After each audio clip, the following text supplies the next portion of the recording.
Morning guys, I'm Bennie the viticulturist for Spier.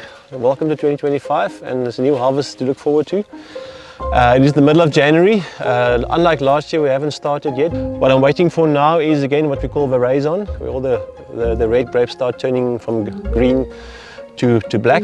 This year we've had a very nice budding and even flowering. So the crop that's sitting on the vineyards is looking really good. So there's a little unevenness compared to last year. So a little bunch like this, we'd like to sort of just reorientate it, and you can see once you've done it, it's all hanging loosely, and that makes sure you get color on all sides and also on the insides of your bunches. All right, so that for now.